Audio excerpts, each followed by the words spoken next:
Hi everyone. Today we're back with another problem and another solution.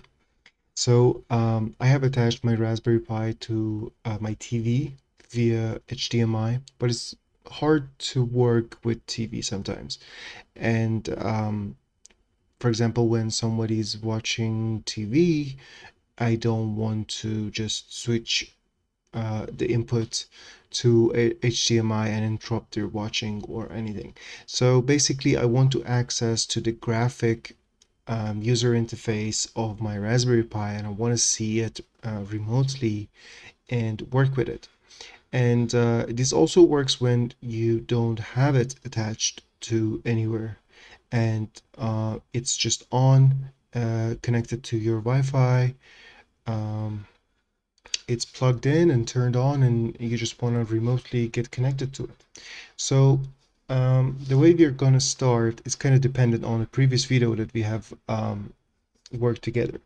It's going to be dependent on SSH, and we are going to SSH to our Raspberry Pi and check it out things from there.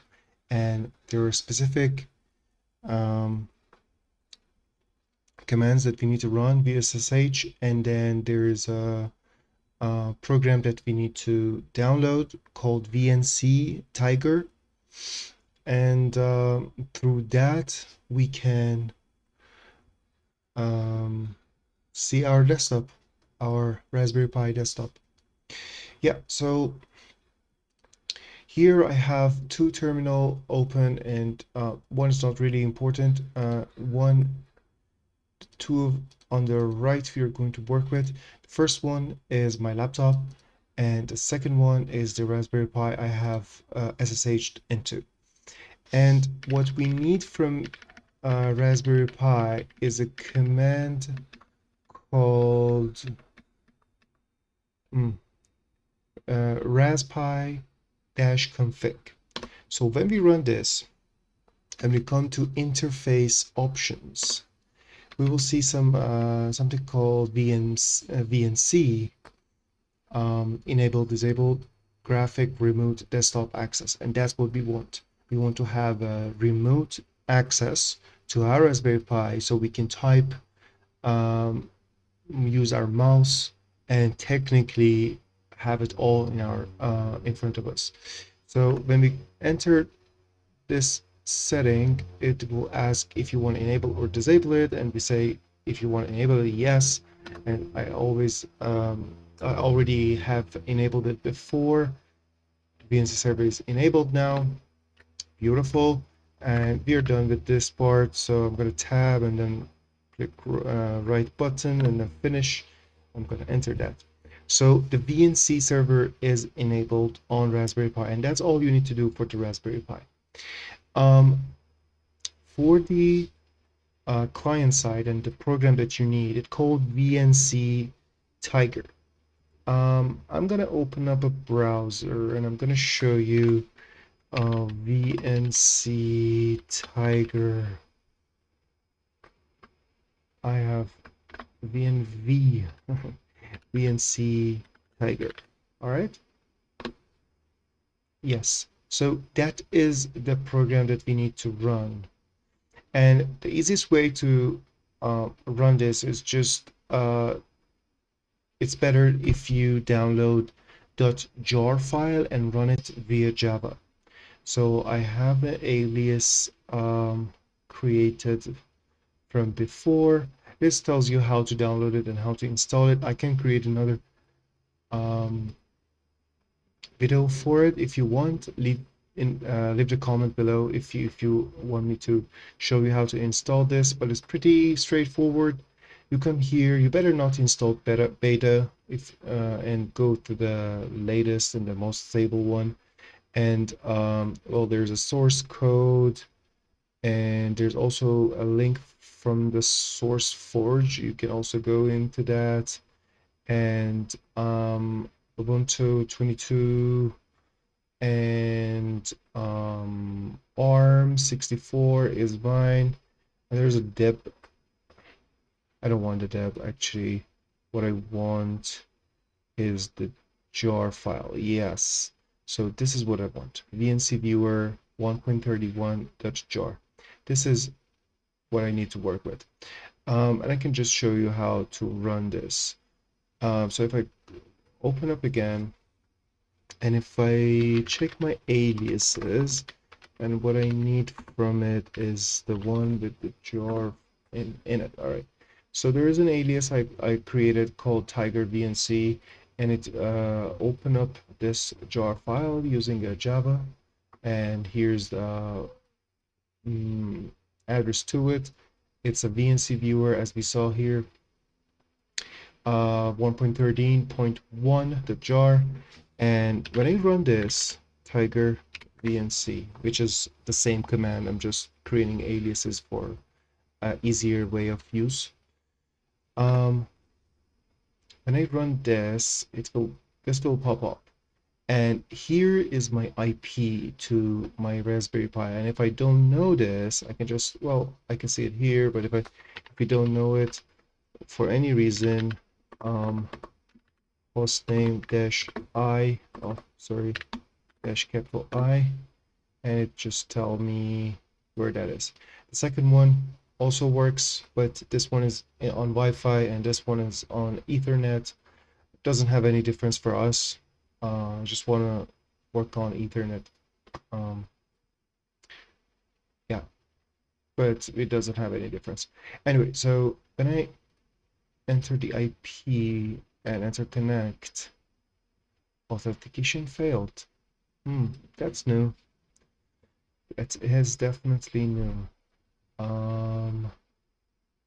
Something is up. I have absolutely no idea what's going on. So there was a problem with some cache. So I have removed files in my home folder and .vnc, and now you can see there are some files inside. I have removed them all and I tried again and it worked. Now it's just one, and there were two more files, history something, and there was another one I forgot, but I have deleted them all because usually they're cache files in these kind of dot something folders. And so it started again and tried to started the connection from the beginning, like it has never been connected before. Now it worked. So let's try again. So I go to Tiger VNC, open it up, and it pops up. The IP is correct. And just to you can also connect it over the SSH, but I'm not going to turn this on for now. And the rest I'm just going to leave it as is, and not change anything about it. I'm going to hit connect. It's going to ask that it doesn't match the server certification, whatever, and I'm going to say yes. It asks for the Raspberry Pi password, and I'm going to enter. Okay, and here we go. So now I have access to my Raspberry Pi. In the next video, I'm gonna show you how to run your own AirPlay server and how to get connected to it. So I'm just gonna show you, give you a heads up on the future video. It's part of the sequence I'm going through. First it was the SSH and then a VNC, and now this one is well, my iPhone screen mirroring on Raspberry Pi. And you can do that yourself without buying Apple TV, if I'm not mistaken, yeah. And well, that's one, the device that Apple sells has generally more resources, and it runs better with better FPS, better quality, but for just a slideshow, you want to show pictures on your phone and you want to show it to your family on a TV or something, that's a way to go. You can do that as well. So here's for today. We have run successfully the VNC using VNCTiger. Yes. And yes, hope it helps and hope to see you again. Again, thanks for watching, and please leave some comments and like this video if you liked it.